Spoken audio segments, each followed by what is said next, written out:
Now, if you're like me, there's something you don't spend nearly enough time thinking about. Everything. Hold on, hear me out. How often do you consider what a miracle everything is? Our bodies, nature, sunlight, music, love, everything. If you don't, I think I know why. Being confronted with the everythingness of everything can kind of be a lot. It's like staring up at the Milky Way galaxy. Now, the German theologian Rudolf Otto called this the numinous. It's an awe-inspiring experience that's equal parts fear and fascination. This idea even inspired C.S. Lewis in his famous book, The Problem of Pain.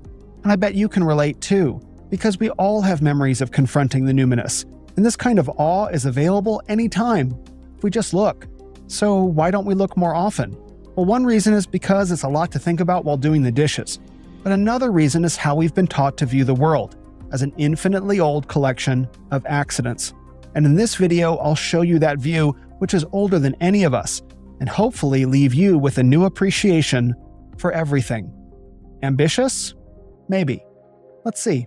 Hello, I'm Will Spencer, the host of the Will Spencer podcast. I spent 20 years in the New Age, exploring religions around the world before coming home to Christ. Now I interview authors, thought leaders, and influencers who help us understand our changing world. Subscribe to my YouTube channel, The Will Spencer Podcast, for more. Okay, so hundreds of years ago, people lived with the idea of the numinous daily. They saw creation as a miracle, and humans as made in a divine image with divine origins and destiny. The numinous, from the Latin numen or divine will, was a part of their everyday existence. Then, in the 1700s, the Enlightenment shifted society from theological explanations to scientific ones. Now, there's nothing wrong with science. I like science. Some of my best friends are scientists. The problem comes when science touches on questions of origin, meaning, and purpose. Where did we come from? Why do we exist? These things can't be measured or experimentally verified. But in the Enlightenment, science began to forget its limits and tried to explain everything. And these efforts culminated in the idea of Darwinian evolution. In a previous video, I talked about how Darwinian evolution is not a theory, but a theology, because it touches on questions of human origin, meaning, and purpose through its explanation of why we exist. Darwinian macroevolution claims that over vast spans of time, DNA mutations combine to produce the variety of life forms we see all around us, all the way up to the massively complex human body. The big idea is that if you take billions of years and trillions of opportunities, eventually humans will be produced. In other words, we are an accident. Our existence could easily not have happened, and yet it did, but only after rolling the dice infinity times. But when you look up at the night sky or at the smile of a newborn baby, do you think that's an accident? Nice. Happened by chance? Probably not. So there's a conflict here. Who's right? Darwin or our internal sense? Well, to help answer that question, I'd like to discuss three big aspects of reality. Three giant pieces of everything that I think testify there's much more going on than random chance. And seeing them, I'll let you decide whether that sense of the numinous, of the divine mystery, is pointing to something real. So we're going to start very small and work our way out. And the three aspects of reality are, first, life is built on programming. Second, the universe is fine-tuned. And third, the cosmos has a beginning. First things first, let's talk about life being built on programming. This refers to DNA, the building blocks of life. And think of DNA like a computer code, but way more advanced than anything we've created. Computer code uses just ones and zeros, but DNA is better. It uses 4 building blocks called nucleotides: A, T, G, and C. These pair up in a special way. A always goes with T, and G always goes with C. In every strand of DNA, these pairs form a pattern that's like 2 threads of code woven together 3 billion times. If you stretched out the DNA from just one of your cells, it would be 6 feet long, and you have this in every cell of your body. Now, many famous scientists and computer experts are amazed by this, and here's a clip from the Discovery Science Institute with just a few of them. There are programmed instructions in DNA just like in computer code and software. Some of the world's smartest, most eggiest of eggheads agree that DNA is like a computer program, but far, far more advanced than any software ever created. The machine code of the genes is uncannily computer-like. DNA is something like the hard drive on your computer, containing programming. Life is a DNA software system containing digital information or digital code. From Bill Gates to Richard Dawkins, Francis Collins, and Craig Venter, they all agree DNA is a code. Now here's the thing, could this system really have happened by accident? How could plain old atoms like carbon and oxygen have just randomly formed the code that makes life possible? Now some say natural selection explains how this happened gradually, but there's a problem. Natural selection only works on things that already exist. It can't create the code itself. That's like saying a library organized itself because some books were more popular than others. Also, DNA doesn't directly make life. It contains instructions for making proteins that build our bodies. Things like hemoglobin in your blood and collagen in your skin. Now, scientists ran computer simulations to see if random changes could create even one working protein. The odds? 1 in 10 followed by 77 zeros. So you're telling me there's a chance? Sorry, Lloyd. No, I'm not. The math just doesn't work. So when you look at DNA, does it make more sense that this amazing code wrote itself by accident or that it had a programmer? What does your gut tell you? Now let's look at the second aspect of reality, that the universe is fine-tuned.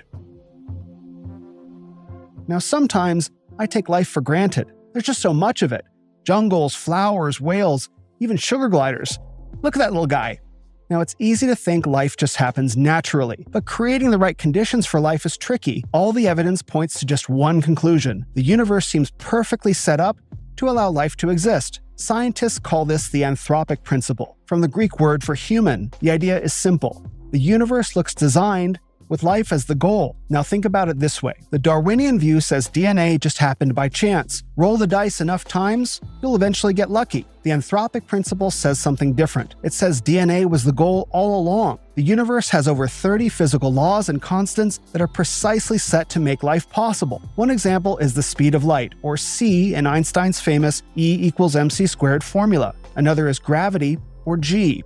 If gravity were just a little stronger, stars would burn out too quickly for life to develop. If it were just a little weaker, stars wouldn't form at all. And here on Earth, if gravity were stronger, everything would weigh too much. Whales couldn't exist. Bro, sugar gliders couldn't even glide. And gravity is just one example. There are more than 24 other constants that control everything from atoms to the energy in empty space. Change any of them just a tiny bit, and life becomes impossible. So think about this. What are the odds of getting a universe with all these settings just right by accident? That's like winning the lottery, then winning it again. Even some famous scientists have trouble believing this is all random chance. The astronomer Sir Fred Hoyle, who founded Cambridge's Institute of Theoretical Astronomy, said, quote, "A common sense interpretation of the facts suggests that a super intellect has monkeyed with physics."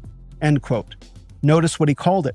A common sense interpretation. And that's my point about how Darwinian ideas have changed how we see the world. We've been taught that this perfectly designed universe is just a lucky accident, followed by life as another lucky accident. But when you look at the stars, does that feel like an accident? Or when you think about your own life, do you feel like you're just a cosmic fluke? Or do you sense deep down that your existence has purpose? What does your common sense tell you? Okay, one last piece to go. We've seen how DNA is like amazing programming and how the universe has all its settings perfectly tuned for life. Programs need programmers. Fine-tuned settings need someone to set them. Both point to a time before time when our universe was planned and set in motion. Now, many ancient cultures believed that the cosmos was eternal, that everything had just always been here. But in the 20th century, scientists made discoveries that changed everything.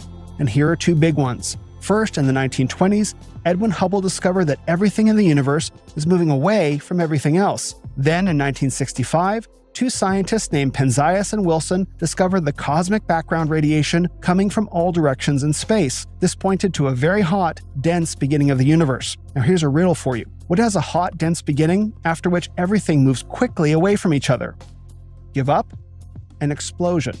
And these discoveries led to the Big Bang Theory, now the most widely accepted explanation for how the universe began. The idea is that the entire universe, including space itself, exploded from an infinitely small point into the universe we see today. But here's the question. If the universe has a beginning, something must have caused it. This is basic cause and effect. Every explosion we've ever seen has a cause: dynamite, gunpowder, or chemicals. None just happen on their own. So why would we think that the biggest explosion ever, the beginning of the entire universe, had no cause? Now, how do evolutionists explain this? With the multiverse theory, which you might know from science fiction and Marvel movies. The idea? There are countless universes out there, some steady state, some with big bangs. We just happen to be in a Big Bang universe with all the right settings. Now, if you ask me, multiverses make for mediocre storytelling because Endgame wasn't nearly as good as Infinity War. Impossible. But it's even worse science.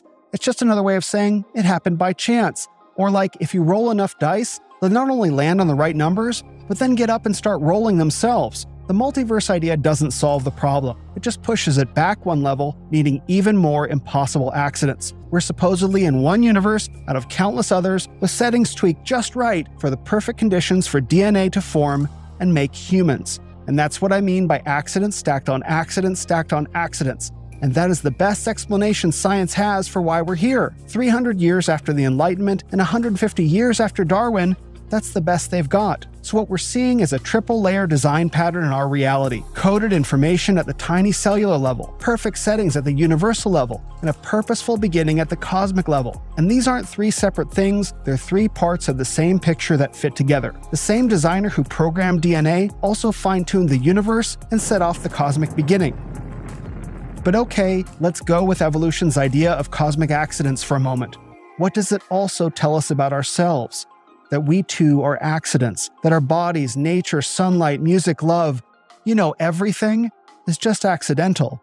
And accidents don't have meaning, they're just things that happened with no more importance than if they hadn't happened at all. This view has been forced on us for generations. It's why we rarely think about the numinous. But you don't need to travel to the dark countryside to see the Milky Way to connect with this. You can think about the DNA code working inside your cells right now. You're sitting comfortably because gravity is perfectly set. Meanwhile, galaxies are racing away from you as background radiation whispers about the beginning of time. You might only have a few moments in your life where you've really thought about these things, but there was a time when people lived with this awareness every day, and they had a different story about everything that goes something like this. An intelligent and loving creator designed our universe, setting everything perfectly. This creator started the universe from nothing, wanting to create life that would know where it came from. Then, much later in that story, you arrived, with your unique DNA code whose only purpose is to make you. So the numinous isn't just out there in the sky, it's closer to home, because the numinous is you, and me too.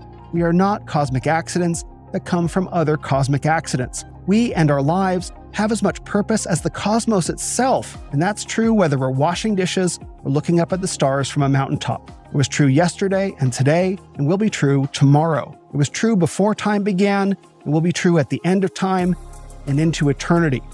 You can carry this knowledge with you every day if you want to. Even the smallest things in life can have the greatest meaning. All you need to do is choose it and believe, rejecting the idea of cosmic accidents for something much more wonderful. And if you do, like I have, you'll gain a much deeper appreciation for everything.